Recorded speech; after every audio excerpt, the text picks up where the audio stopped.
Bismillahirrahmanirrahim. Assalamualaikum warahmatullahi wabarakatuh dan selamat pagi saudara-saudara mahasiswa.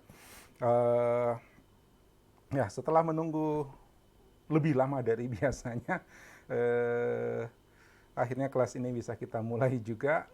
Ya, saya nggak tahu apakah ini karena Anda sudah bosan, ya. Eh, Sekilas info pertemuan kita mungkin tinggal dua untuk kuliah ini, untuk kuliah teori, ya, visualisasi grafis hari ini sama yang minggu depan insya Allah. Jadi kalau ada yang bosan ya kuat-kuatkanlah, ya.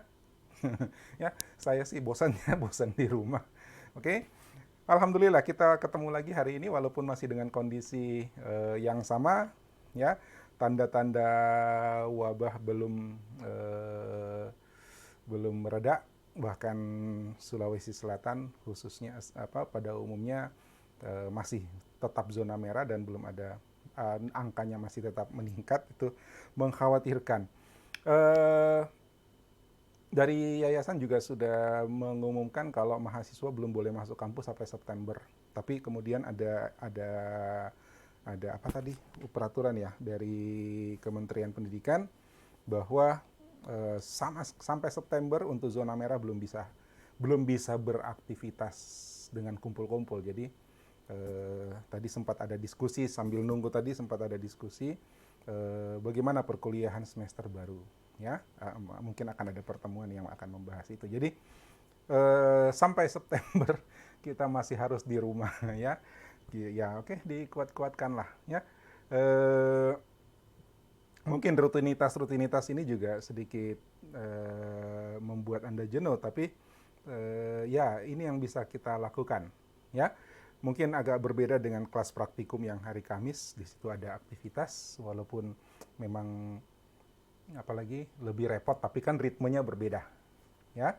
Saya lihat di situ Anda lebih lebih antusias, entah karena lebih pagi atau memang karena ada aktivitas, ya.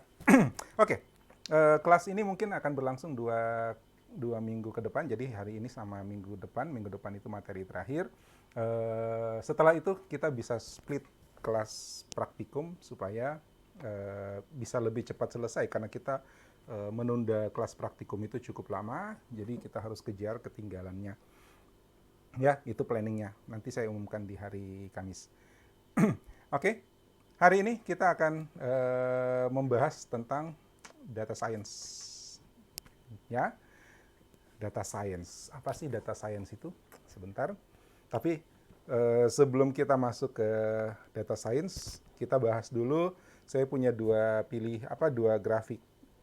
infografik pilihan yang kalian pilih, sudah di koleksi kalian sendiri, kemudian dikirim ke saya. Jadi sebelum jauh ke data science-nya, saya mau tunjukkan dua. Siap-siap yang punya, yang merasa wah ini punya saya unik nih. Oke?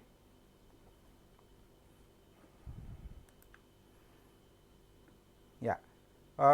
Yang pertama, ini saya ngumpet ke sini. Silakan, ini punya siapa nih? Punya saya, Pak. Ya, Yogi, silakan Yogi. Eh, jadi dalam infografik ini menginformasikan tentang keadaan utang semua negara terhadap GDP-nya atau pendapatan negara mereka masing-masing secara global. Sedangkan kalau secara teknik atau pengambilan informasinya, mengapa saya pilih, karena secara visual dia menggunakan color coding dan konten yang disajikan secara statistik dengan knowledge-nya yang ingin dicapai itu adalah fakta, karena memang dia menyajikan data tersebut sesuai fakta yang ada. Demikian, Pak. Oke, secara desain. Eh, Kalau secara desain dia lebih ke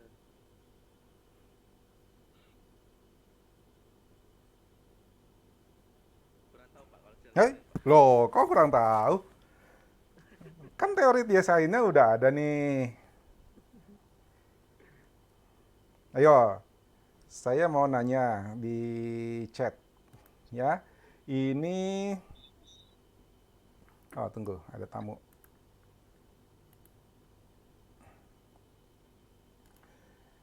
Silakan tulis di chat ini apa?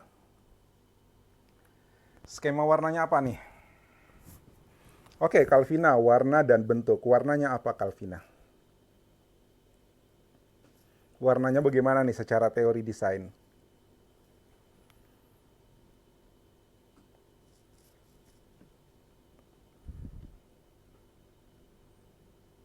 Mau ditulis atau mau ngomong, silakan.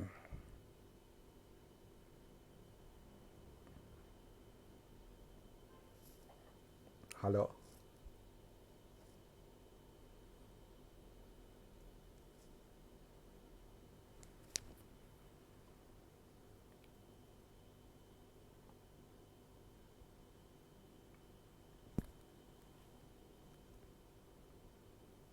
Ih, halo, ada orang? Aduh, ini jangan-jangan cuma cuma setor akun, ya.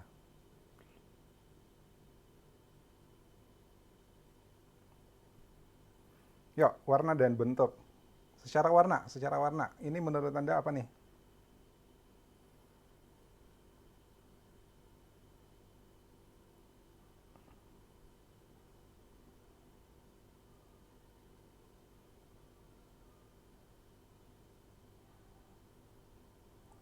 Split komplementer, Calvina. Oke, split komplementer. Lihat kuning sama purple ya. Kuning sama purple itu memang komplementer. Apa? Berseberangan. Tapi kemudian bagian purple-nya di split, ya kan? Pecah.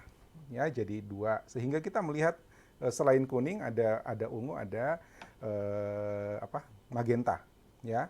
Gitu. Kemudian magentanya bukan yang saturasinya tinggi, ya, saturasinya yang rendah. Oke. Kemudian bentuk. Bentuk.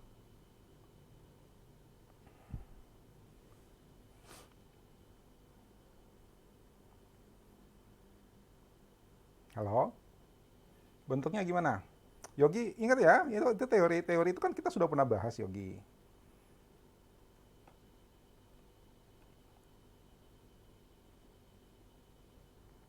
Warna, bentuk, ini dominan dengan bentuk dan warna seperti yang dibilang Calvina. Ya, jadi dia ndak membuat apa? Tidak menggunakan simbol macam-macam, ya, tidak menggunakan grafik macam-macam, hanya memainkan bentuk. Bentuknya bentuk segi 6 ya dan lingkaran itu saja. Dan itu membuat infografik ini cukup unik. Lalu bagaimana dia menata, bagaimana bentuk ini ditata sedemikian rupa, ya, segitiga, segi 6 itu sehingga yang kecil-kecil bisa masuk. Ya, yang kecil-kecil bisa masuk. Saya besarkan dulu. Kan ada yang ngomong di chat, jadi saya besarkan. Indonesia ini nih Indonesia. Ya, Indonesia. Pinjaman, ya, persen pinjaman terhadap GDP, penghasilan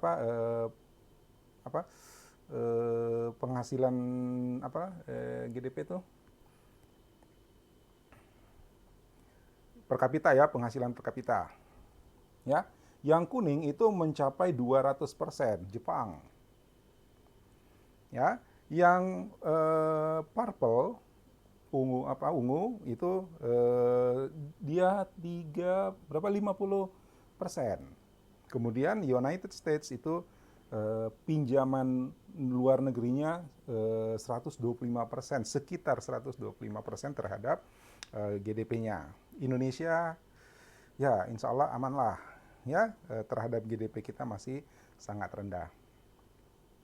Oke, ya, ini begitu lihat infografik ini menarik, langsung saya langsung rasa ini keren, menarik, ya, lihat lingkarannya, kemudian di dalamnya ada kotak-kotak, dan kita bisa melihat secara skala, ya, ukuran itu menunjukkan berapa tingkat persentase pinjaman terhadap GDP. Oke, next.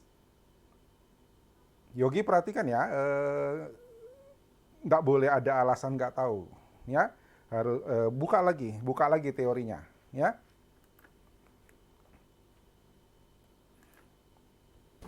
Ini silakan.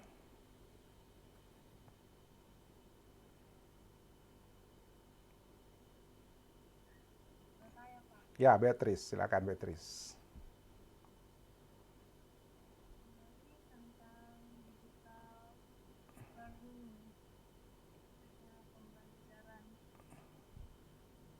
Hmm.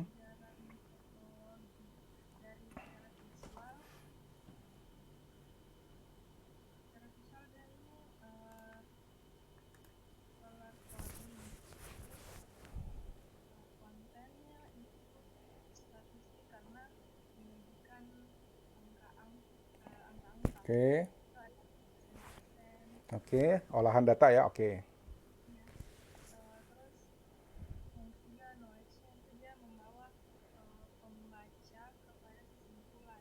Mhm.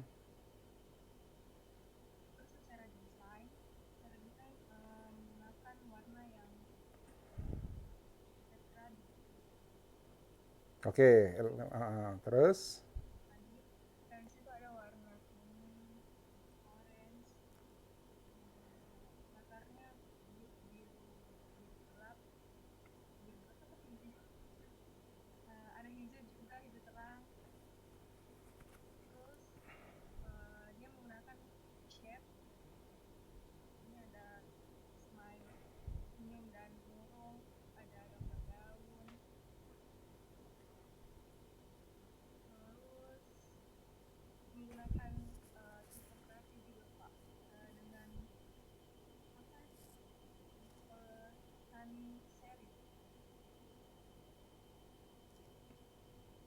sans serif, oke, font, oke, tipografi ya. Hmm. Lagi, ya, thank you. Ya, sebagian besar yang dia sampaikan oleh Beatrice, oke, ya. Eh, ini entah, kalau saya pribadi ya, ini mungkin soal soal apa? Soal selera, ya. Saya pribadi menyukai desain yang pop, ya. Pop itu bukan berarti populer, bukan, tapi timbul. Kenapa bisa timbul? Karena apa? Karena foreground, ya, foreground itu yang tertulis di depan, sama backgroundnya itu kontras banget. Kontrasnya dicapai dengan ingat ya, lihat bagaimana saya menguraikan konsep desainnya ya. Kontrasnya itu dicapai dengan value, ya. Jadi high intensity di foregroundnya, kemudian backgroundnya menggunakan warna dengan value yang rendah, low intensity. Ingat, value adalah intensitas atau gelap terang. Permainan gelap terang, kalau sudah kita lihat teorinya bahwa kalau value-nya tinggi disandingkan dengan yang value-nya rendah, maka kita mendapatkan kontras, kita mendapatkan gambar kita menjadi lebih cerah. Ya, seandainya eh, seandainya gambar seandainya background ini terang, ya, seandainya background ini terang, maka informasi di atasnya, foregroundnya ini tidak akan secerah ini, ya. Itu yang bikin desain ini kelihatan menarik. Di samping itu informasinya, ya. Nah, untungnya Beatrice, kenapa saya pilih kenapa saya pilih ini? Satu, karena memang tampilannya unik yang dibandingkan dengan yang lain, ya. Kedua, digital learning realities Research 2017. Ini mengingatkan saya tentang challenge yang saya share di WA beberapa hari lalu. Sudah baca belum? Sudah baca belum?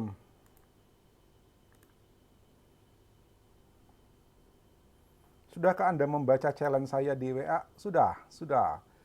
Rahmat, Evelyn, Beatrice, Philips bilang sudah. Tertarik?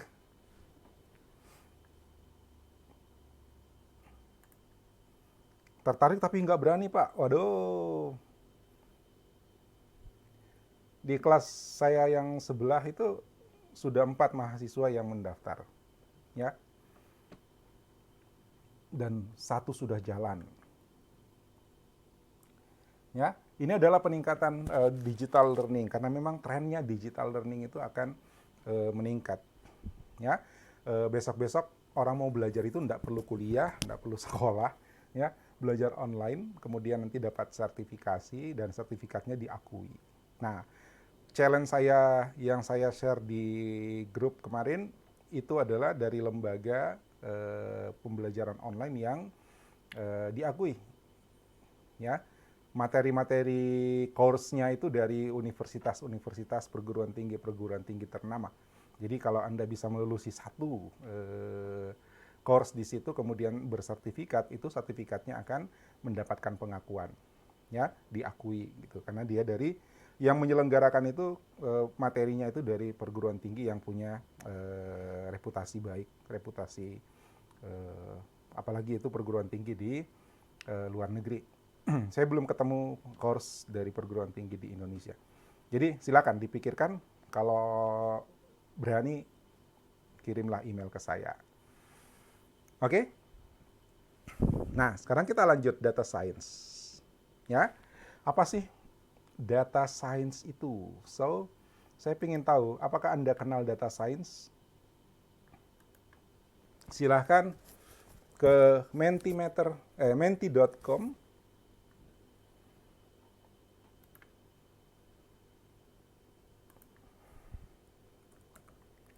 menti.com http://www.menti.com.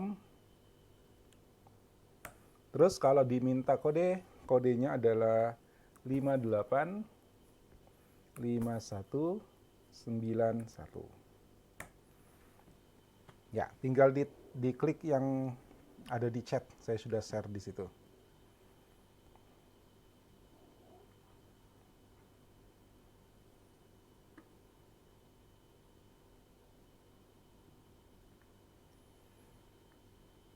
Silakan.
Oke, sudah ada 3.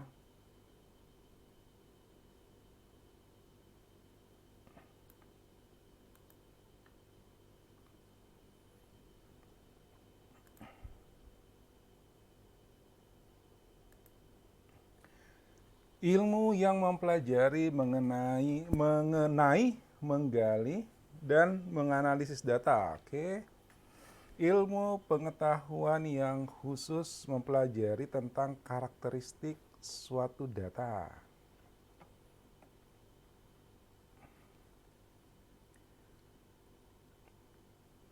Data yang teruji kebenarannya dan bersifat akurat. Oh, ini pada searching ya. Ya, Pak, makanya lama. Ilmu yang secara khusus mempelajari tentang data. ilmu yang mempelajari data, khususnya data kuantitatif. Enggak juga, ya, data kualitatif, data kuantitatif, itu dua-duanya menjadi tantangan di data science. Ilmu yang mempelajari data secara spesifik.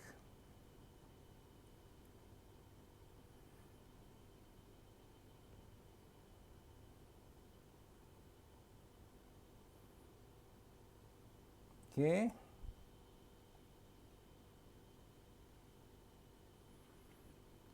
Ilmu yang khusus, kombinasi ilmu sains dan pengolahan data. Ilmu sains dan pengolahan data. Data itu bagian dari sains.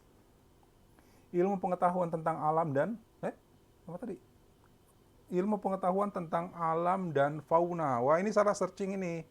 Itu pasti pelajaran biologi. Ilmu yang mempelajari tentang data. Oke, berapa peserta ini? 13.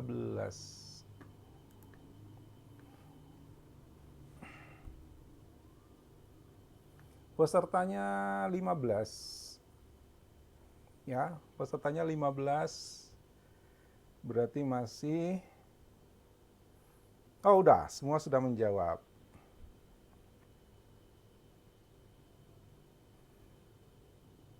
Oke. Ya.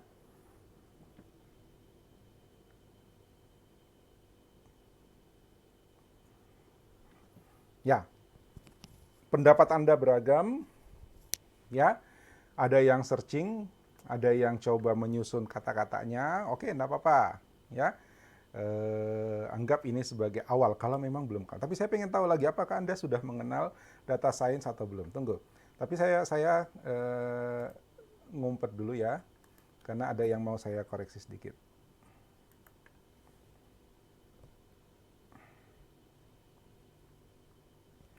Bentar.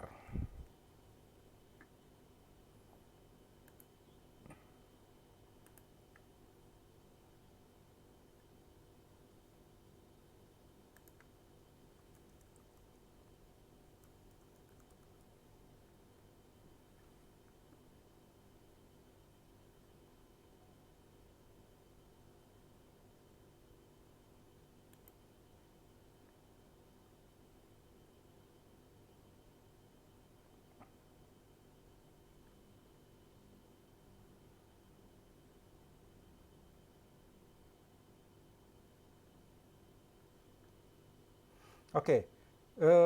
Tunggu, masih sama nomornya. 585191. Oke, next. Pertanyaan kedua. Silahkan.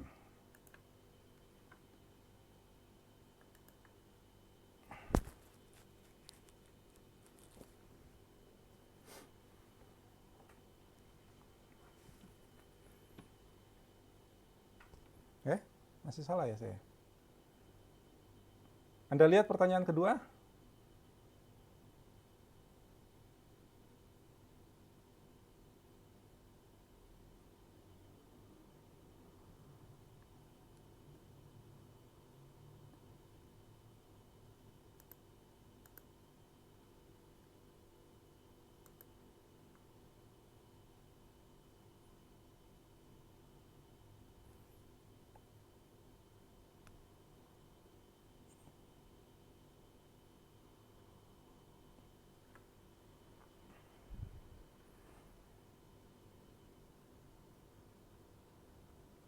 Oke, segera dijawab.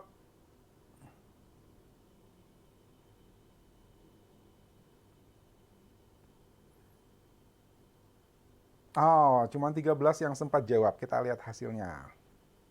Ilmu mengolah dan menganalisis data. Oke. Ya, ilmu mengolah dan menganalisis data. Oke, next. Pertanyaan berikutnya.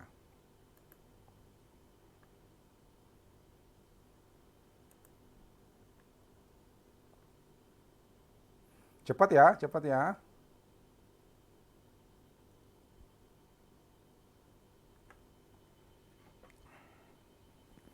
Oke, data science dan visualisasi menurut Anda.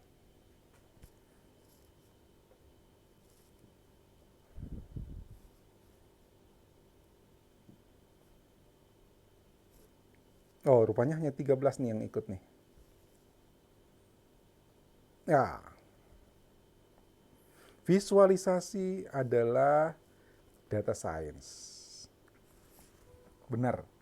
Ya, tadi yang sebelumnya apa? Saya balik dulu. Mana tadi hasilnya? Tunggu. Ini salah jawabannya malah. Sorry, sorry. Sorry. Ini jawabannya salah, yang ini salah. Oke, kita balik ya. Sorry, saya rupanya salah soal. Ya, bikin malu.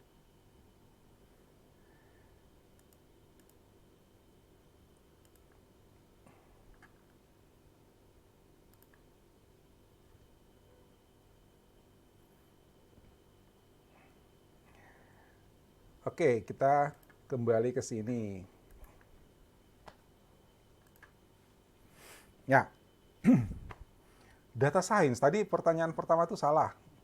Ya, artinya tidak ada yang jawab benar. Ya, data science tujuannya, ya, kenapa ada data science? Karena kita ingin menjawab sebuah pertanyaan dengan menggunakan data. Nah, mengolah dan menganalisis itu adalah metodologi di dalam data science. Jadi, data science itu adalah kita ingin melihat fakta sebenarnya. Kita ingin melihat apakah benar ini seperti yang kita perkirakan, atau intinya kita ingin menjawab sebuah pertanyaan. Ya. Lalu pertanyaan itu bagaimana cara menjawabnya? Kita melakukan olah data. Statistik, computer science, matematik. Itu jadi toolsnya. Kemudian kita harus melakukan data cleaning dan formatting. Datanya harus kita bersihkan dulu, karena mungkin ada data salah, ada data kembar, ada data yang di luar range, ada data yang apalagi namanya ya tergantung dari teknik pengumpulan datanya. Kadang-kadang kalau dibuat terbuka, mungkin data yang masuk juga tidak tidak 100% bersih. Ya, itu. Kalau misalnya kampus kita, Stimi Karisma, ingin mengolah data mahasiswa baru, misalnya itu di data mahasiswa baru ada data yang berulang. Nah, itu harus dibersihkan. Kemudian data visualization. Ini adalah tools dan metode yang dilibatkan ketika kita ingin menjawab sebuah pertanyaan dengan menggunakan data yang ada. Ya, saya tadi punya pertanyaan, apakah mahasiswa saya tahu tentang data science? Maka saya kumpulin data. Dari dua pertanyaan yang terakhir, itu sebenarnya adalah cara saya mengumpulkan data. Ya, dan datanya adalah Anda sebagian sudah mengenal apa itu data science. Walaupun secara teori belum, artinya ya definitifnya seperti apa tuh belum. So, kita akan kenalan dengan data science. Ada tamu.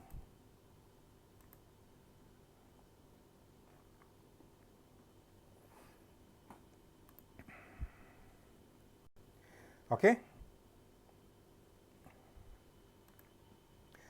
Pertanyaannya pertama adalah, kenapa data science? Wah, ini kan langsung kepikiran kalau ini nambah pelajaran lagi nih. Ini nambah kesulitan lagi nih. Ada metodologi lagi, ada apa? Ada pengumpulan data lagi. Wah, ini nyusahin. Ya. Kenapa data science? Apakah data science itu menyusahkan? Nah, nanti justru data science itu sekarang jadi ngetren. Ya, saya kasih tunjuk nanti faktanya. Nah, mengapa data science? Kenapa kita butuh data science? Jawabannya adalah big data. What is big data? Ya, kenapa kita butuh data science? Karena datanya gede, big data. Ya, lihat, kenapa datanya gede? Big data itu punya apa? Tunggu, seingatku saya kasih masuk. Wah, salah masuk lagi nih. Aduh, rupanya. Ntar kita lihat, mudah-mudahan ada, cuman salah tempat. Eh, ini yang saya kasih masuk sebenarnya 4V. Ya, volume, velocity, variety, kemudian satu apa? Ntar ya. Saya cek dulu, jangan-jangan saya salah file atau yang kemarin eh, tidak terchat, tidak tersave. Ntar ya, saya balikin ke sini dulu karena presentasi mau saya matikan. Ntar ya.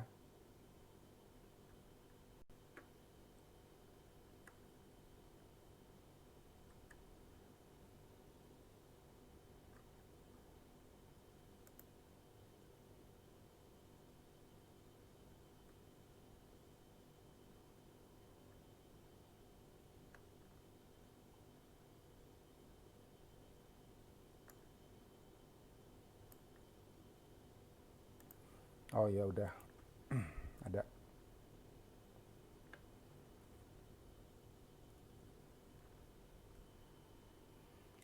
Oke, I'm back.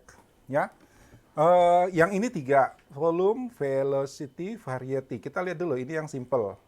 Ya, big data itu dari segi volumenya, datanya gede banget. Banyak banget. Sebentar kita lihat sebanyak apa sih data di dunia ini. Ya, kemudian velocity, kecepatan pertumbuhannya. Ya, luar biasa kecepatan pertumbuhan data hari ini. Ya, kemudian variety, keragaman datanya. Ya, keragaman datanya. Bisa macam-macam, mau angka geospasial, mau umur karyawan, mau umur pengguna sosmed, ya, atau paper-paper yang disubmit, itu semuanya adalah data. Foto, video yang diupload, itu semuanya adalah data dan variasinya sangat beragam. Itu karakteristiknya big data tuh. Ya, volumenya besar banget, ya. Kecepatan bertumbuhnya cepat sekali, kemudian variasi datanya. Nah, ada yang merumuskannya 4. Salah. Salah klik. Ada yang merumuskannya 4 V's. Ya, volume tadi, ya, kecepatan datanya, volume ukuran datanya, ya, peningkatan data 10-90% dibandingkan 2 tahun yang lalu. Velocity, kecepatan pertumbuhan data. Variety, ya, 80% pertumbuhan data adalah video. Nanti kita lihat dari mana sih video-video itu. Lalu, veracity. Veracity itu adalah certainty, tingkat kepastian. Apakah ini bisa dijadikan dasar atau enggak? Ya, hari ini datanya sekian, besok datanya ternyata berubah. Kenapa? Velocity-nya, volumenya nambah, kecepatannya luar biasa, dan membuat data yang kemarin sama sekali jadi tidak valid. Gitu. Ya, ternyata data baru itu lebih bisa jadi rujukan. Wah, itu jadi tantangan. Nanti kalau kamu searching lagi fees for big data, ada yang bilang 5. Ya, yang kelima itu value, nilai dari data. Saya nggak ambil di sini, ya. Artinya data itu ternyata bisa dimanfaatkan dan menghasilkan value. Ya, value itu bisa berarti manfaat, bisa berarti uang, bisa berarti, artinya dari data yang ada, dari sekian big data itu kita bisa menjadikan sebuah nilai. Ya, bisa dijual lah, bisa dijadikan dasar untuk kemudian meningkatkan penghasilan atau apa. Itu value dari data, dari big data. Jadi ada 5 V's. Nah, ada juga kalau Anda searching lagi apalagi namanya kategori ini ya 4 V ini nanti ketemu ada yang 10, tapi saya lihat 5 yang baru itu adalah pecahan dari variety. Jadi dia lebih mendetailkan variasi datanya seperti apa. Maka saya cuma pilih yang 4. Oke, kita lihat dari mana datangnya itu data. Ini adalah data 2017. Ya. Ini data dari 2017, gambarnya dari sini sumbernya. Oke, saya tidak menutupi apapun kecuali di sini ada owner dari gambar ini. Saya ngumpet sebentar. Hilang. Oke, datangnya dari ini. Dalam 1 menit, wah lihat velocity-nya ya. Dalam 1 menit yang terjadi di internet adalah ya orang nonton 87 jam film, video di Netflix. Ya. Orang upload 700 jam video total 700 jam. Jadi video 1, video 2, video 3 dalam semenit di-upload. Ya, saya nggak, itu ada berapa, dia nggak sebut berapa jumlah. Ini nih yang upload ya, ini yang ditonton nih. Ya, yang diupload itu, jadi dalam 1 menit, mungkin ada sekian juta orang ngupload video. Ya, ada yang upload video 10, video ukuran sekian menit, sekian detik, sekian menit gitu kan. Yang kalau di total video yang dimulai di start di menit itu mencapai 400 jam dalam 1 menit. Bisa dibayangkan video 400 jam itu berapa mega, berapa giga, berapa tera. Ukurannya nggak kebayang. Ya, dalam 1 menit terjadi 3,8 juta search di Google. Ya, dalam 1 menit terjadi 243.000 foto diupload di Facebook. Ya, ini data 2017 masih ada apa? Masih ada Foursquare. Foursquare udah ganti nama. Ya, saya nggak tahu masih ada sekarang. Dulu saya main tapi nggak lagi sekarang. Ya, di WhatsApp 2017 ada 175.000 video message beredar. Ya, 1 juta foto, 29 juta pesan dalam 1 menit. Dan itu semuanya data. Ya, kita lihat 2019. Mirip ya, cuma saya tadi lebih suka yang pertama, makanya saya tetap pasang. Ini agak saturasinya rendah ya, jadi kurang nabrak ya, kurang pop.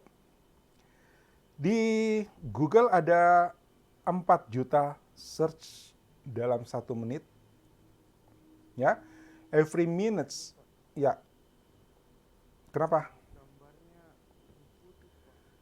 Oh ya udah, nanti ikuti yang bisa dulu, nanti kan videonya, rekaman videonya. Ya nggak apa-apa, nanti rekaman videonya lebih bagus ya. Oke, saya lanjut dulu. Ya, Pak, suaranya juga putus-putus, Pak. Yoka, tunggu, saya cek dulu di gambar muncul dan hilang. Mana saya? Halo. Ya udah, kalau ada apa? Ada problem di Meet-nya, kita abaikan aja ya. Nanti rekaman videonya mudah-mudahan lebih bagus. Ya? Oke?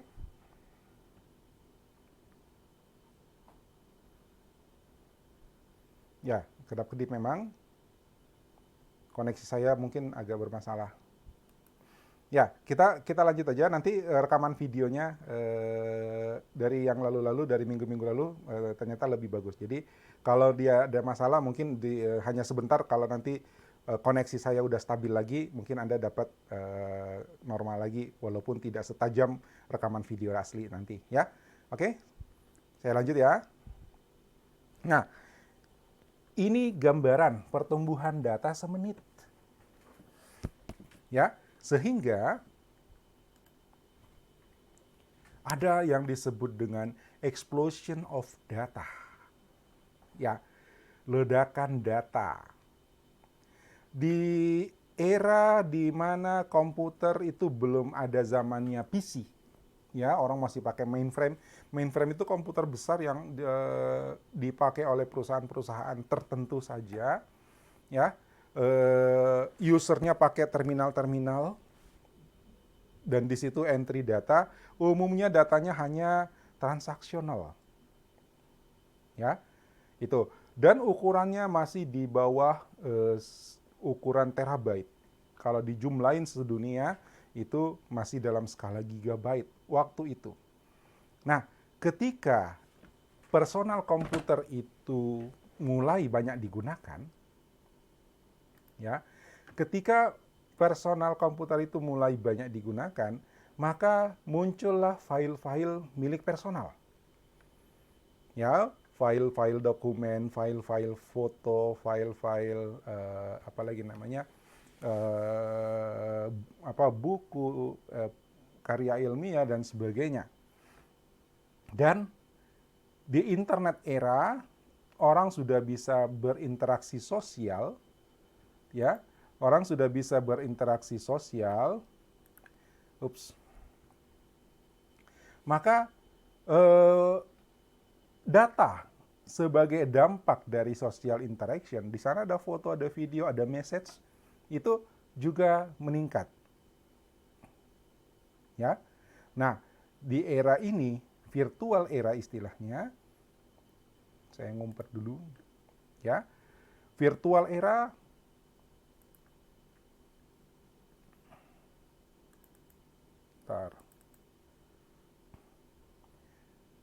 ini ada data lain lagi, namanya Internet of Things. Apa itu?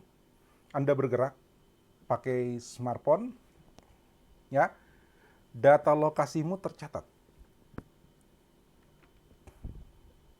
Ya, Anda melakukan kontrol peralatan dari jauh, datanya tercatat.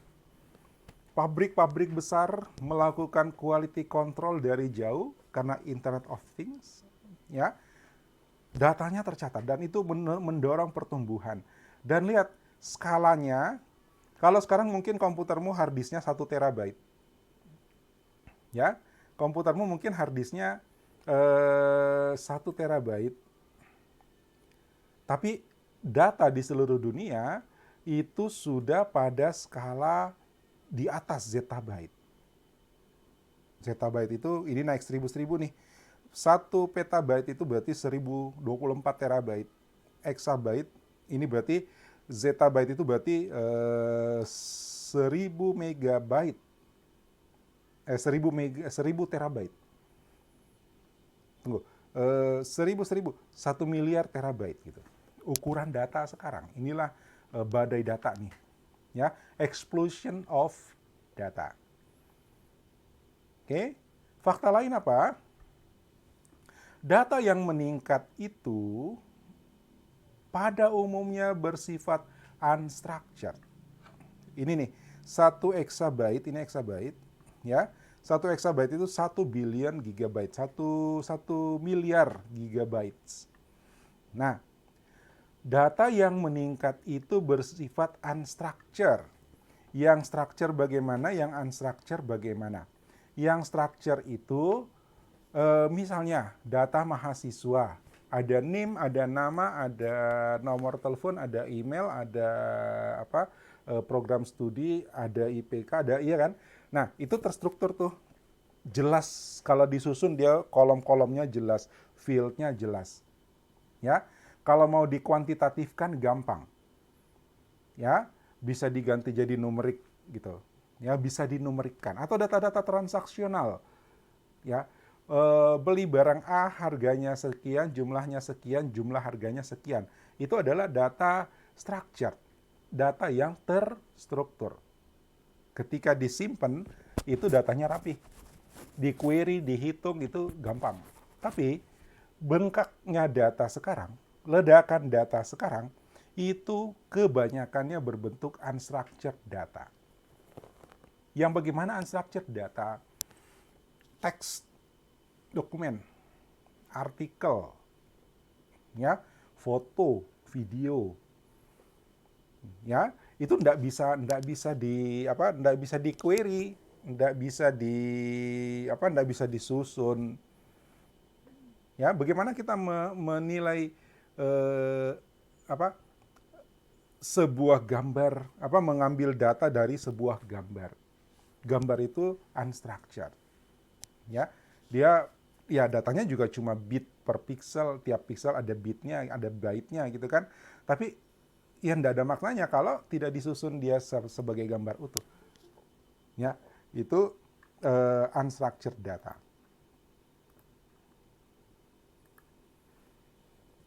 Oke? Nah, inilah yang kemudian menimbulkan apa yang kita kenal sebagai big data. Dan di antara data-data itu ternyata banyak yang bisa kita manfaatkan. Sepanjang kita bisa melakukan analisis terhadap data itu. Ya. Tapi kalau terhadap structured data gampang. Yang persoalannya adalah unstructured data, data yang tidak terstruktur. Tapi dua-duanya ini menjadi lingkup dalam data science. Oke, inilah alasan kenapa data science itu kemudian berkembang. Ya, orang yang mengerjakan data science itu kita sebut dengan data scientist. Saya antar Anda, kenapa kita mesti belajar data science? Ya, kenapa Anda mesti jadi data scientist? Ya, data scientist adalah seseorang yang menggunakan data untuk menjawab pertanyaan. Kan tadi data science adalah menjawab pertanyaan menggunakan data. Ya, orang yang mengkombinasikan skill software programmer, statistik, dan storyteller, ya, untuk mengekstraksi kepingan emas di bawah gunung data. Ya, itu ungkapannya. Jadi ada data segede gunung, kita cuma pengen ngambil sekeping emas. Sekeping emas kalau ditimbang juga lumayan ya. Ya toh? 1 kilo emas dari sebuah gunung itu luar biasa nilainya kan? Apalagi kalau segunung emas misalnya. Seandainya segunung itu ternyata emas semua. Ya. Jadi data scientist itu programmer, statistician artinya ahli statistik, storyteller. Ya, orang yang bisa menjelaskan ide, melakukan presentasi, membuat presentasi. Jadi peran Anda itu di sini. Kuliah ini tuh di sini. Saya kembali lagi ke atas tadi dulu ya. Lihat tadi di sini.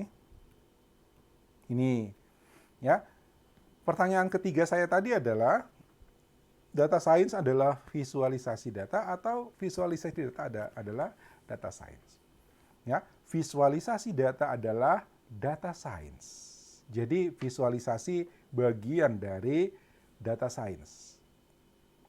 Data science bukan visualisasi saja. Ada olah datanya, ada statistiknya, ada codingnya. Ya, ada programmingnya. Nah, ini di sini tadi dikatakan orang yang bisa komputer, bisa programming, bisa statistik. Di sini nih. Ya. Kemudian storyteller, tukang cerita. Ya, itu karena kemampuan untuk memvisualisasikan. Oke, saya balik ke sini.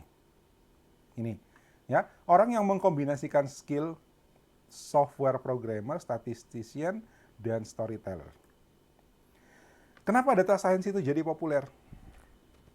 Kita lihat ini. Ya. Ini adalah 50 best jobs, 50 best job in America in 2020. Tahun sekarang. Ya, ini data baru bahwa dari 50 pekerjaan terbaik di Amerika, terbaik dilihat dari salary. Ya. Nih. Salary, karena ini job openings, ini peluangnya, berapa lowongannya yang kebuka, ini satisfaction, kepuasan, lihat salary-nya. Tidak diurut begitu ya. Ya, yang jelas urutan ketiga adalah data scientist. Ya, saya kira ini, ya kayaknya ini kalkulasi seluruhnya, kemudian di ranking dapatlah data scientist ada di posisi ketiga dengan medium base salary-nya adalah 107 US. Ya. Medium base gaji dasar. Median base titik tengah gaji dasar rata-rata. Ya. Oke. Job opening 6.000 ini di Amerika, data scientist. Pada posisi ketiga. Top 20 emerging jobs menurut Economy Graphs. Ya. Ada situsnya di sini. 20 job yang mengalami peningkatan. Ya, mengalami peningkatan pesat. Apa? Machine learning engineers sama data scientist. Sekarang nih. Ini 2017 ternyata, 2017. Ya, data scientist sama machine learning engineer. Jadi belajar visualisasinya sama belajar statistiknya, kemudian kuatkan di programmingnya, Anda siap untuk jadi data scientist. Kebetulan kuliah kita hanya membahas tentang visualisasi dan grafisnya saja. Ya, salah satu unsur di dalam data science. Ya, kalau memang kuliah, makanya pengetahuan tentang data science saya taruh di belakang. Karena ini hanya untuk pengantar. Lebih fokus kepada teknik visualisasinya. Oke? Kemudian saya menekankan di desainnya. Untuk statistiknya ya silakan Anda buka lagi kuliah Anda di kuliah-kuliah statistiknya kemarin matematik. Oke? Trennya seperti ini. Ya, data scientist itu sekarang pekerjaan mahal. Ada bisnis yang pengen tahu user saya itu kayak gimana sih?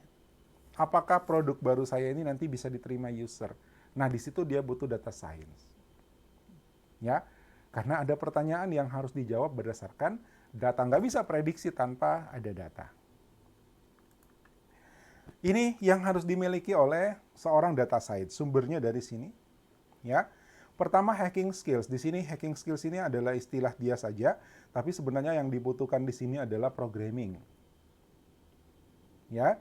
Kemudian matematik, statistik, knowledge, matematika dan statistik. Kalau Anda kuasai ini, maka machine learning Anda bisa kuasai gitu. Ya. Lalu substantive expertise. Apa ini? Ketika Anda membuat mengolah data untuk mendapatkan atau menjawab pertanyaan terkait dengan dunia kesehatan, maka Anda harus paham dulu tentang dunia kesehatan. Itu substantive expertise. Ketika Anda akan mengolah data tentang dunia pendidikan, Anda harus punya pengetahuan tentang dunia pendidikan. Apakah harus kita kuasai semua, Pak? Enggak, kan kita bisa tim. Ya, melibatkan expert. Ya, ada yang menarik di sini, ya, menurut si Conway, ketika Anda misalnya memiliki substantive expertise, misalnya Anda seorang dokter, ya, terus punya hacking skill, itu justru danger. Kenapa? Anda tahu bidangnya, Anda tahu datanya, terus Anda punya kemampuan untuk coding. Maka bahayanya adalah Anda bisa berbuat apa saja tanpa metode. Ya, metodologinya diabaikan. Kenapa? Ya, Anda bisa melakukan, tapi metodenya diabaikan. Apa lagi namanya? Eh, Kalkulasinya yang penting jadi gitu. Makanya dia sebut danger zone. Ya.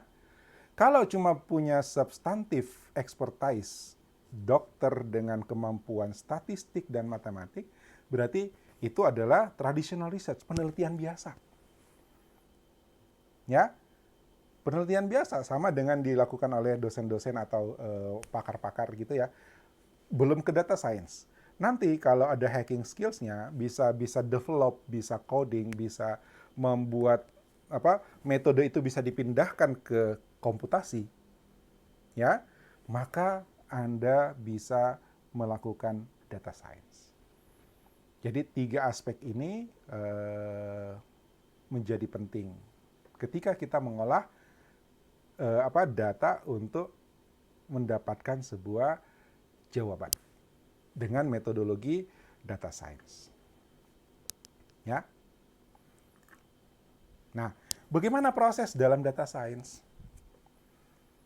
Tadi saya bilang, saya ingin tahu mahasiswa saya, Anda, itu ngerti data science atau tidak. Jadi saya bikin kuis di awal tadi, itu untuk mengumpulkan data. Jadi saya berangkat dari pertanyaan, forming the question. Apakah mahasiswa di kelas ini memahami atau sudah mengetahui tentang data science? Maka saya membuat pertanyaan, saya melakukan pengumpulan data, finding or generating the data. Kalau datanya sudah ada, kita tinggal ambil. Tapi kalau datanya belum ada, kita harus buat itu data. Bagaimana caranya kita buat data? Ya, kita mungkin survei, kita mungkin melakukan pengukuran, kita mungkin melakukan eksplorasi, kita mungkin wawancara, ya, yang nanti kemudian masukan-masukan itu menjadi data. Tapi ada yang bagaimana kita mengumpulkan data? Berarti kita harus membuat instrumen pengumpulan data. Wawancara, kuesioner, pengukuran dan sebagainya itu adalah instrumen. Nah, itu juga harus dipastikan instrumennya valid atau tidak. Mungkin tadi pertanyaan saya yang 3 itu tidak valid untuk jadi pengumpulan data, tapi hanya sebagai contoh. Ya, saya mempertanyakan apakah kelas ini sudah mengenal data science, kemudian saya melakukan pengumpulan data. Dan hasilnya, oke, 50-50 lah. Ya kan? Setelah saya olah nanti proses itu, saya melakukan analisis. Saya melakukan eksplorasi terhadap data. Dan setelah saya mendapatkan eksplorasi the data itu, exploring the data itu kita melihat hasil olahannya, dan kemudian setelah kita dapat, kita simpulkan, oh seperti ini.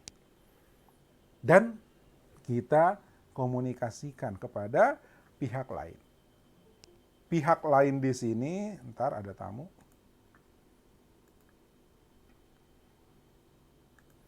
Ya, pihak lain di sini bisa jadi orang yang memesan analisis kita, minta tolong kita untuk melakukan metodologi data science, ya, untuk mendapatkan sebuah jawaban. Misalnya, sebuah bisnis akan menentukan strategi baru, dia butuh apakah minat customer saya itu ke arah sini besar atau tidak. Ya toh? Berangkat dari pertanyaan itu. Ya, itu adalah question, forming the question. Lalu kemudian untuk menjawab itu, Anda sebagai data scientist-nya akan melakukan pengumpulan data, menganalisis dan mengeksplorasi. Dan setelah menghasilkan kesimpulan, dikomunikasikan. Mengkomunikasikannya salah satunya adalah visualisasi. Exploring the data juga visualisasi. Apa? Exploration chart. Kita udah belajar minggu-minggu yang lalu kan. Ya. Jadi hasil olahan data kita sajikan dalam bentuk chart itu adalah bagian visualisasi juga. Nah, ini proses dalam data science. Ada satu contoh menarik. Anda bisa telusuri paper ini, ya. Ini di blog, bukan di paper. Ini paper yang dia publish di blognya. Ada orang namanya Hillary Parker. Ini websitenya. Ya, pertanyaannya dia adalah apakah Hillary, ya nama dia, apakah nama Hillary adalah most poisoned name in US history? Saya masih rancu, saya baca ulang-ulang belum ngerti ya. Yang dia maksud dengan poisoned name itu maksudnya apa? Sementara yang saya pahami yang saya pahami adalah nama yang paling nama yang meracuni, nama yang gini, nama yang meracuni itu kayak gini. Wah, ada artis top, nanti anakku lahir saya kasih nama dia. Ya, itu asumsi saya sementara. Saya udah baca bolak-balik, masih rancu, belum ini maksudnya itu poisoned name itu bagaimana. Tapi bayangan saya sementara, ibu-ibu ya lihat ada artis top keren ganteng ya, terus bilang kalau anakku laki-laki saya kasih nama itu gitu. Berarti namanya si artis itu poisoned, ya kan, meracuni pikiran ibu-ibu. Kira-kira begitu. Nah, si Hillary ini bertanya apakah nama Hillary itu poisoned name dalam sejarah Amerika. Ya, maka dia lakukan, nanti Anda silakan baca ya. Dia lakukan pengumpulan data. Kebetulan datanya sudah ada dari ada lembaga, katakanlah catatan sipil ya. Kalau di sana itu kayak social security, ya. Tiap warga negara Amerika yang lahir itu sudah ada data jaminan sosialnya gitu kan. Ya. Nah, di sana ada data penduduk lengkap. Dari tahun berapa tuh? 1880. Nah, lihat ini visualisasi, exploration chart. Dia kumpulin nama dari 1880 sampai 2000. Ya, sampai 2000. 2000 berapa sih dia penelitian itu? Lupa.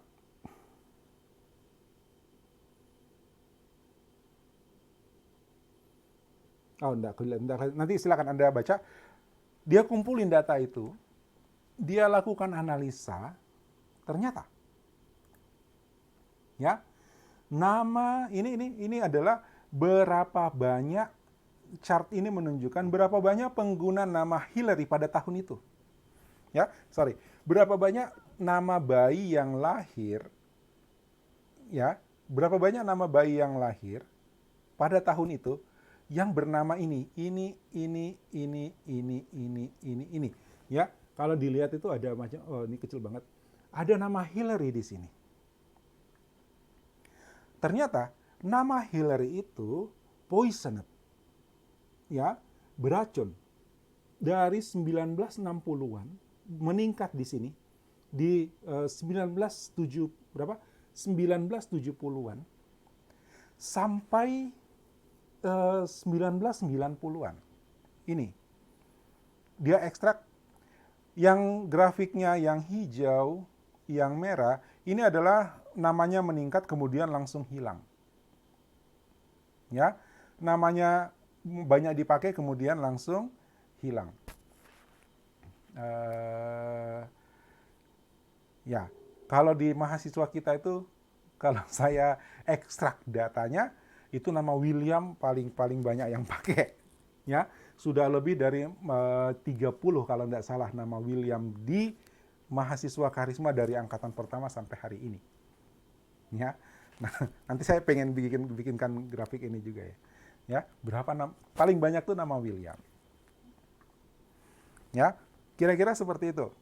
Dan ini dia ngambil nih nama Hillary. Ya. Terus dia juga dapat data nama Marian. Ini Marian. Itu ternyata sangat poisoned. Ya, untuk jangka waktu yang lama. Ya, untuk jangka waktu yang lama. Ini. Nah, kemudian ini data adalah tingkat loss-nya, artinya seberapa cepat dia pudar gitu. Ya, ada yang tiba-tiba plek hilang, ada. Nah, ini persen pada tahun berapa, ya. Ini nama Valerie. Apa Hillary? Mana Hillary tadi? Hillary ini. Oke. Lihat cara berpikir seorang data scientist. Ya. Kembali ke sini. Bikin pertanyaan, atau kalau ada pertanyaan itu yang dicari jawabannya. Kemudian kumpulin datanya. Kalau nggak ada datanya, bikin datanya, bukan bikin dalam arti rekayasa, ya, tapi lakukan pengukuran, lakukan pengumpulan data supaya kita punya data. Oke, lalu kemudian analisa, eksplorasi. Ini eksplorasi nih. Sampai kemudian dia dapat kesimpulan bahwa benar. Terjawab pertanyaannya, apakah nama Hillary itu poison? Ya, kesimpulannya benar, dari tahun sekian sampai tahun sekian nama Hillary itu poisoned. Tapi ada nama ini yang paling poisoned. Ya, ada nama ini. Ini Hillary. Ini nama Marian. Marian ya kalau saya tidak salah ingat. Ya, ini ratusan tahun, 1880 sampai 1900-an itu masih digunakan, masih banyak digunakan nama ini. Ya, puncaknya di sini. Di 1920-an. Kemudian sempat naik lagi di sekitar 1950-an. Nah, Hillary itu 1960 sampai 1995. Kira-kira. Ini kerjaan seorang data scientist. Ya, kerjaannya data science seperti itu. Dan visualisasi menjadi salah satu bagian dan tools dari pekerjaan data scientist. Oke? Nah, tools lengkapnya ada. Nih, ini adalah data science tools. Kita sekarang datanya udah terlanjur berkembang nih, udah terlanjur meledak, explosion of big data. Ya, maka sudah ada tools yang bisa membantu kita menghandle big data. Ya, silahkan di searching, cari Hadoop, paling populer nih Hadoop. Ya, gajah warna kuning. Kemudian sumber data. Kalau Anda searching, cari-cari penelitian, banyak yang melakukan olah data, pengen tahu yang lagi trending topik. Dia dapatnya dari Twitter. Ya, dapatnya dari Facebook. Kok bisa? Ya, Twitter di sisi developer itu menyediakan API untuk kita melakukan query data mereka. Ya, Facebook ada yang namanya Grab API, masuk ke developer.facebook.com, ada Grab API, kita bisa melakukan ekstraksi data dari sana. Ya, di sini Facebook dan Twitter menjadi salah satu sumber data. Apa yang bisa kita manfaatkan dari apalagi dari Facebook? Perilaku, ya, kedekatan, ya, perilaku dia apa? Hobinya makan di restoran. Dia ada di restoran mana, sehari berapa kali makan di restoran, seminggu berapa kali makan di restoran, itu bisa kita ekstrak tuh. Ya, dia berteman dengan berapa persen politisi, dia berteman dengan berapa persen saintis, dia berteman dengan berapa persen millennials. Millennials artinya anak yang lahir di tahun 2000-an gitu kan. Ya, temannya yang millennials itu berapa? Nah, ada yang pengen punya pertanyaan seperti itu. Kira-kira saya berteman dengan millennials itu berapa? Itu bisa kita dapat datanya dari Facebook. Jadi ada beberapa sumber di sini yang bisa kita jadikan data source. Ini toolsnya. Kemudian coding, ya, open standard and libraries. Programming, kenapa ada libraries? Libraries ini adalah koleksi dari fungsi-fungsi. Ya, kalau Anda udah ingat pemrograman 2 Alpro 2, Anda belajar function, gitu kan? Ketika ada kasus misalnya dihitung dengan model statistik, Berarti kan kita harus bikinkan function untuk model statistik itu. Itu nggak perlu lagi. Kenapa? Kita tinggal cari library-nya di mana modul statistik itu bisa tinggal pakai. Ya, kita tinggal panggil function-nya, masukkan parameternya, kita dapat hasilnya. Itu. Nah, untuk itu Anda belajar Python, Anda belajar R, ya, Spark ML, ini adalah bahasa-bahasa yang populer dipakai untuk data science. Nanti kita lihat, Pak, kalau saya mau belajar, belajarnya bagusnya apa? Ya. Integration. Nah, ini untuk bisnis nih. Ya, ketika Anda menempel di sebuah institusi bisnis pengusaha, ya, Anda mau aktivitas data science itu berdampak pada strategi bisnis, gitu, maka sebaiknya Anda menggunakan platform-platform yang sudah baku. Ini semuanya barang mahal nih. Oracle, SAP, Qlik, dan Tableau. Ya, ini memang untuk enterprise, ya, untuk bisnis. Kemudian IT centralization. Kadang-kadang untuk mengolah data yang gede, kita butuh storage, kita butuh platform pendukung, ya. Bahkan platform-platform pendukung ini sudah menyediakan, katakan kita mau ngolah data foto, ya, itu di Amazon atau di Azure, ini nggak ada Azure-nya, oh ada Azure nih, ya, di Amazon atau di Azure itu sudah tersedia mesin, ya, engine untuk pengolahan data foto, data citra, data teks, dan sebagainya. Maka kita cukup memasukkan data, kita cukup collect datanya, serahkan ke platform cloud-nya, ya, lalu akan diolah di sana, resultnya kita dapat. Makanya dia disebut IT centralization. Ya. Kemudian kalau diperlukan ada security, ya, security and governance. Ini adalah tools yang sebaiknya dikenali oleh data scientist. Jadi ketika Anda ingin terjun ke dunia data scientist, maka Anda cobalah mengakrabi sebagian atau seluruhnya. Nggak harus semua sih. Ya, kenali SQL, kenali Python, kenali R, kenali Azure atau Amazon atau Google. Nggak ada Google di sini. Google juga punya platform. Ya, nah, Pak, kalau saya mau belajarnya yang mana ya? Ya, top 10 teknologi skills in data scientist job listing. Ya, ini diambil dari ketika ada lowongan pekerjaan mencari data scientist, kriteria apa yang mereka sebutkan? Ya, ternyata Python number 1, R berikutnya, SQL berikutnya, Hadoop, Big Data, Spark, Java, SAS, Tableau. Pak, saya belajar dari mana? Belajar dari yang paling populer. Python, R.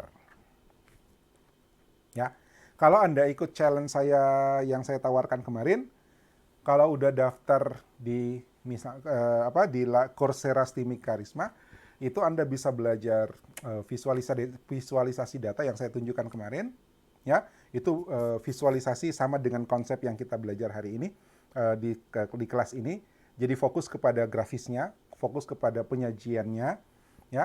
Ada satu sementara saya ikuti data science, topiknya adalah data science, dan di situ toolsnya adalah R. Ya, kalau Anda mau yang bahasa Indonesia di coding, di coding.com, silakan cek di sana. Itu ada kelas, ada learning path-nya data science, ya, dan tools yang dia pakai Python. Anda mau ikut yang mana? Silahkan. Python atau R. Ya, SQL belajarnya di database, ya. Cuma nanti siap-siap di praktikum saya mau kenalkan Anda dengan R. Oke? Ya. Nanti saya kasih tahu, itu nanti akan ada saatnya, ya. Saya kan bilang di praktikum kita akan ngoding dan saya akan kenalkan Anda dengan R. Ini bacanya R. Oke? Ya, saya kira itu yang bisa saya kenalkan ke Anda tentang data science dan data scientist. Ya, Anda belajar IT tidak tidak selalu nanti hasilnya Anda jadi programmer, ya. Tidak selalu nanti hasilnya Anda jadi karyawan bidang IT, ya kan? Ada alumni yang jadi sales, walaupun kita tidak mengharapkan seperti itu. Tapi job data scientist ini Anda bisa bangun sendiri tanpa harus menempel di orang lain. Sama dengan programmer sebenarnya.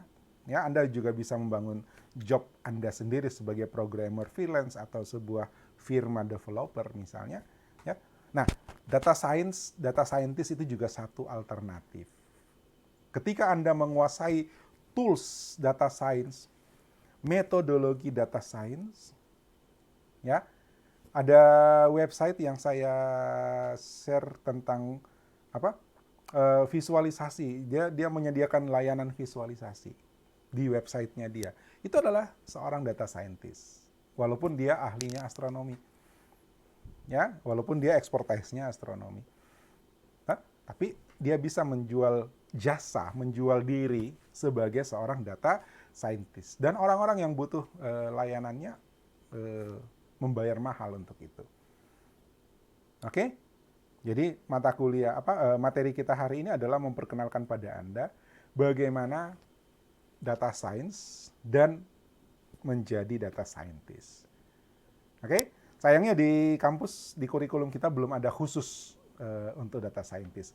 Kalau ada khusus tentang data scientist, maka isinya akan lebih banyak statistik, matematik, programmingnya Python atau R, ya. Kemudian publikasinya pakai web dan apalagi termasuk belajar grafik Excel, ya. Kemudian desain grafis, pengetahuan. Kira-kira itu konten seandainya ada kelas data science di kampus kita. Tapi akan saya bicarakan dengan pengelola. Mudah-mudahan nanti data science bisa jadi salah satu peminatan, gitu kan? Bisa jadi salah satu mata kuliah yang terkait dengan data science itu bisa jadi salah satu pilihan di dalam kurikulum. Nah, visualisasi itu salah satu tools dari data science. Oke, sampai di sini ada yang mau ditanyakan? Silahkan.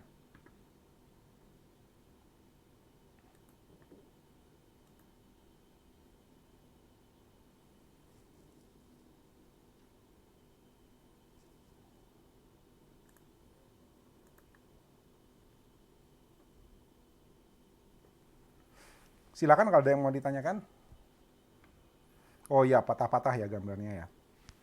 Sabar, nanti kalau sudah rekamannya selesai ini saya langsung upload.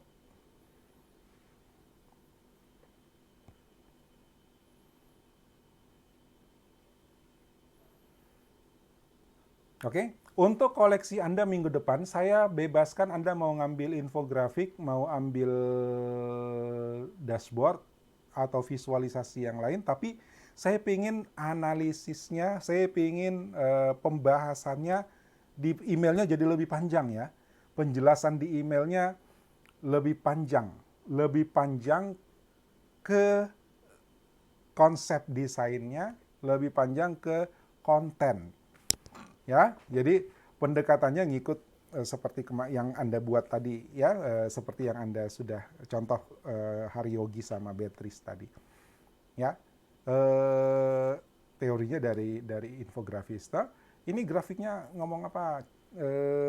Apa lagi namanya? Kontennya apa? Ya. Gitu.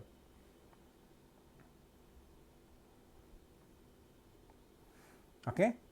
Oh, delay-nya lama banget ya.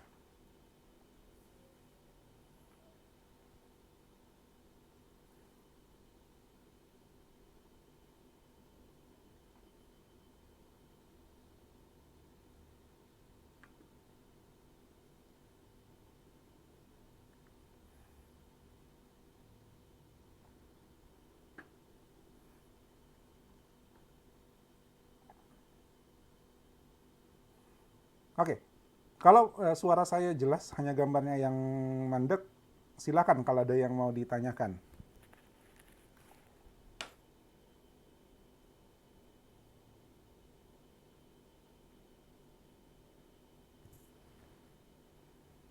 Yoh, putus.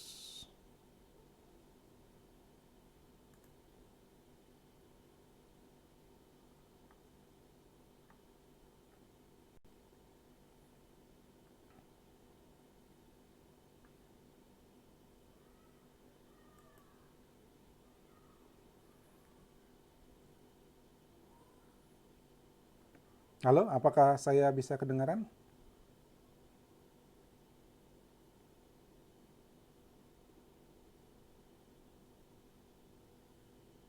Oke, Beatrice, silahkan Beatrice. Buka suaranya mungkin lebih bagus.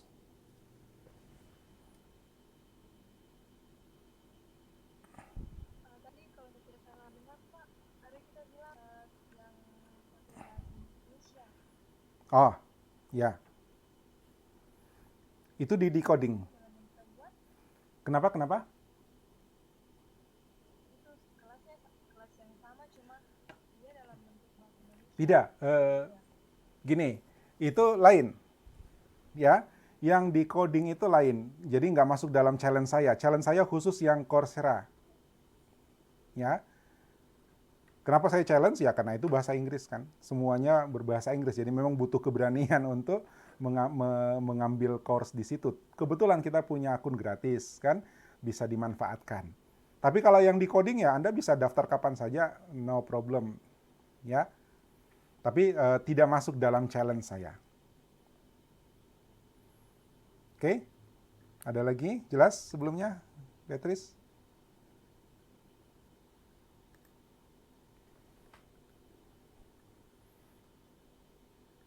Ntar, saya bukakan yang di coding ya. Kalau Anda mau belajar, silahkan. Tapi ini tidak masuk dalam Tidak masuk dalam challenge yang saya share kemarin. Yang saya share kemarin khusus untuk Coursera. Dan kebetulan di Coursera itu semua materinya bahasa Inggris.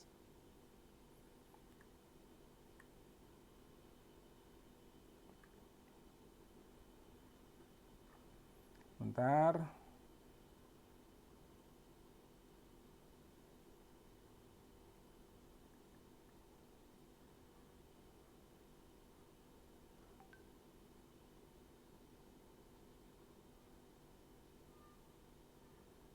Lambat ke koneksiku.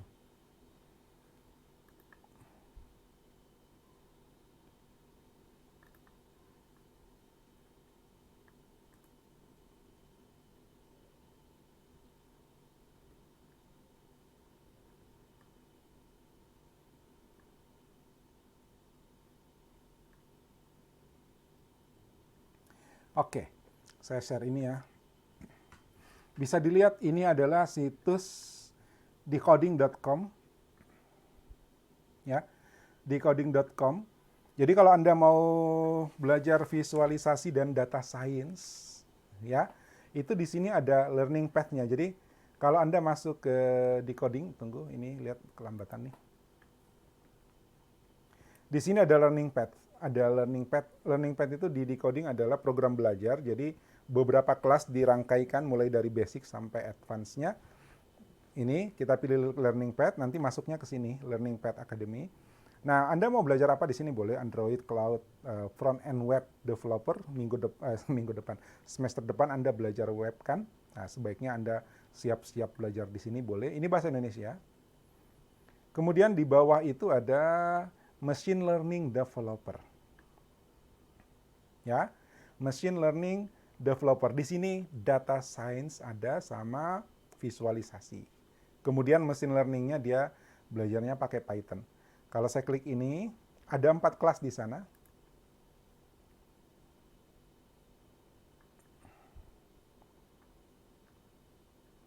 Ya, belajar dasar visualisasi data.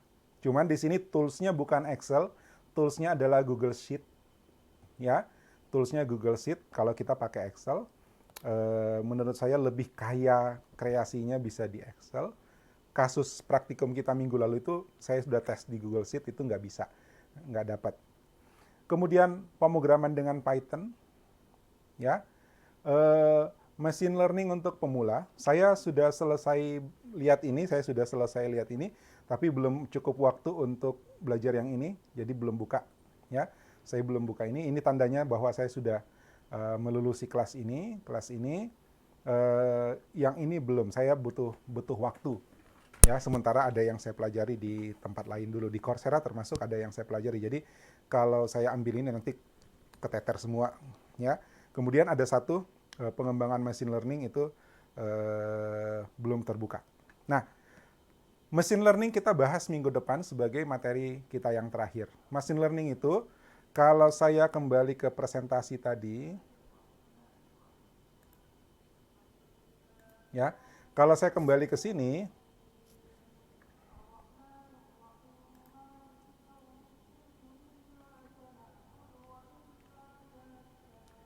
Kembali naik ke atas dulu. Ini. Nah, di mana machine learning-nya? Machine learning-nya itu di sini. Data analyzing. Ya. Jadi, kenapa kaitannya dengan machine learning? Visualisasi, data science itu erat kaitannya karena di sini ada data analyzing. Ya. Sekarang dengan machine learning kita tidak perlu terlalu banyak urusan lagi dengan urusan programming, statistik, dan matematiknya. Oke? Tapi nanti kita lihat machine learning-nya minggu depan. Oke, Beatrice?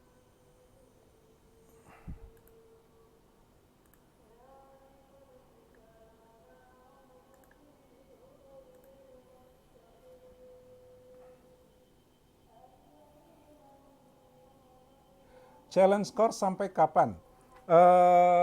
Begini. Hak kita untuk dapat akun gratis itu sampai September. Tapi ketika Anda masuk dengan untuk mendapatkan akun gratis, begitu Anda join, Anda harus masuk kelas paling lambat akhir Juli.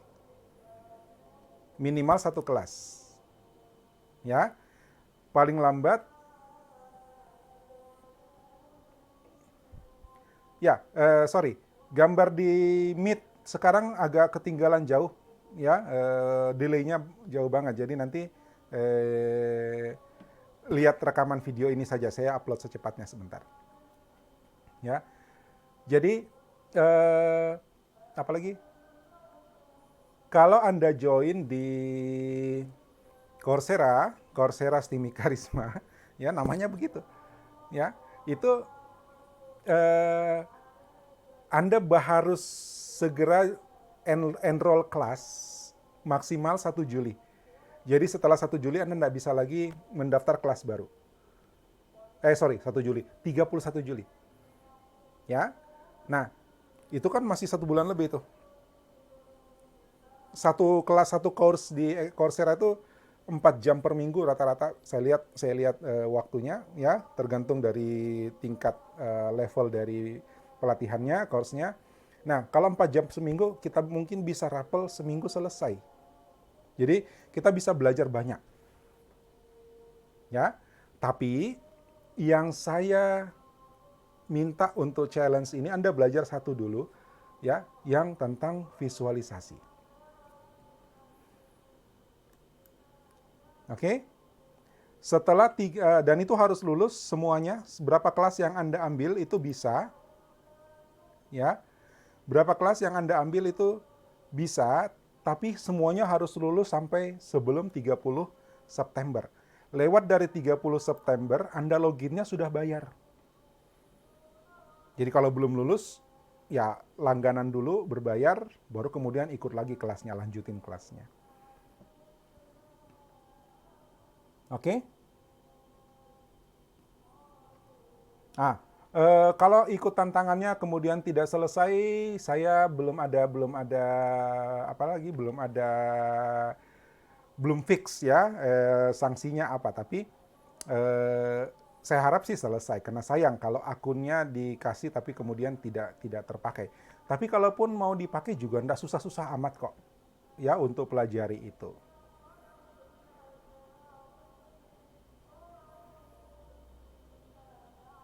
Oke?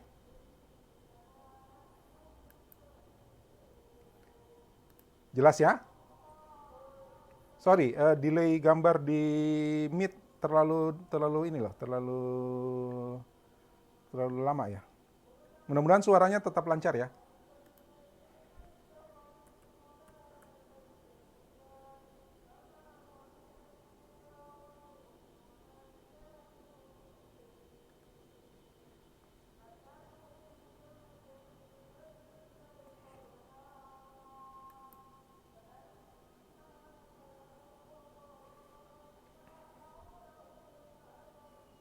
Ada lagi?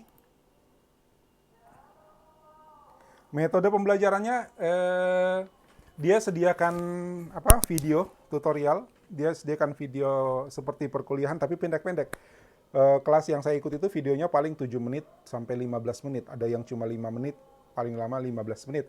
Kemudian ada teksnya, jadi ada skrip dari video itu. Jadi kalau misalnya videonya kita tidak bisa ikuti, kita bisa ambil skripnya, bisa di-download skripnya, videonya bisa di-download untuk kita tonton offline.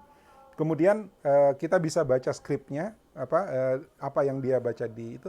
Kemudian setiap selesai satu materi ada kuis paling 3 nomor, singkat, materinya sempat dibahas.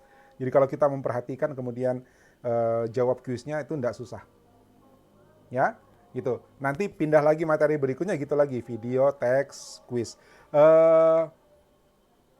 Yang saya sudah ikuti itu ada kuisnya yang ternyata kita mesti coba dulu, karena sudah pakai R. Ya, sudah pakai R, jadi dia nanya, perintah ini kalau di R dimasukin hasilnya apa?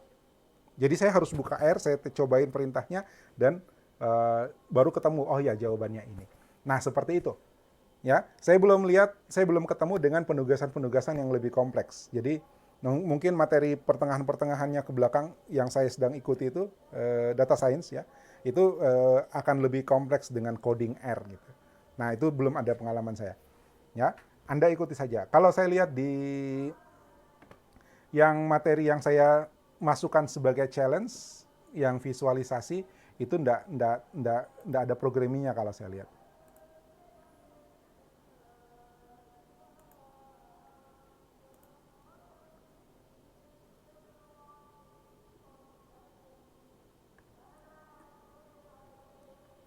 Oke?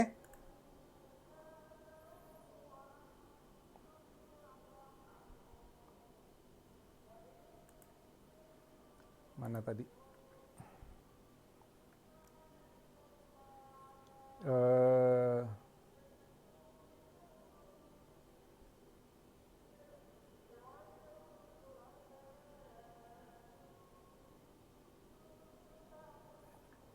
Ini saya share lagi ya layar saya. Ini yang sedang saya ikuti nih. Ini akun saya.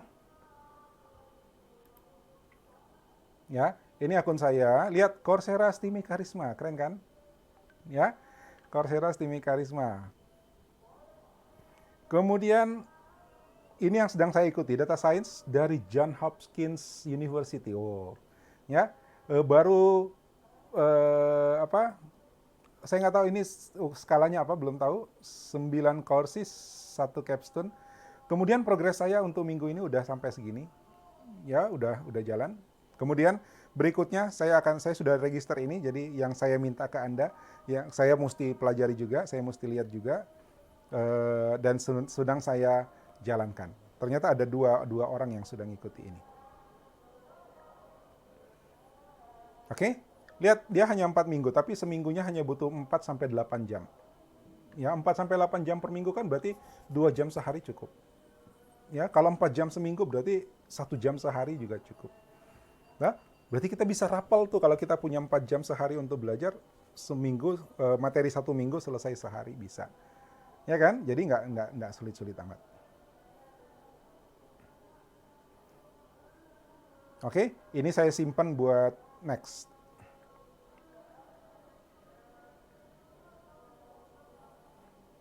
Ya, ini data visualization.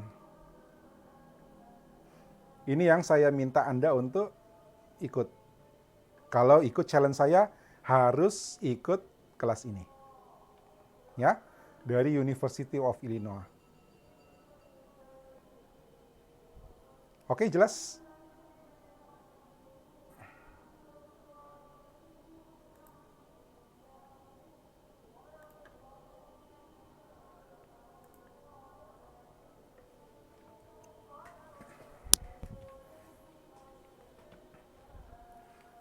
Oke, saya kira cukup ya apa yang saya bisa sampaikan untuk hari ini, termasuk informasi tentang akun Coursera Stimi Karisma. Coursera Stimi Karisma. Ya, silahkan dimanfaatkan. Itu barang mahal itu. Ya, kalau kita mau ikut kelas-kelas di Coursera itu kita mesti langganan puluhan US dollar, ya berarti ratusan ribu per bulan. Ya, untuk selesai satu kelas mungkin kita butuh sekian juta rupiah gitu. Tapi untuk kampus, untuk institusi pendidikan, university itu dapat fasilitas dan kita dapat 100 akun. Ya, jadi kalau Anda udah pakai, ya harus dimanfaatkan. Kasihan nanti 100 akunnya misalnya habis, tapi ternyata di antara itu 50% nggak pernah manfaatkan. Itu ada teman Anda yang mungkin mau manfaatkan, nggak bisa. Oke? Jadi ketika Anda sudah masuk, bertanggung jawablah. Minimal lulus satu materi ini. Oke ya?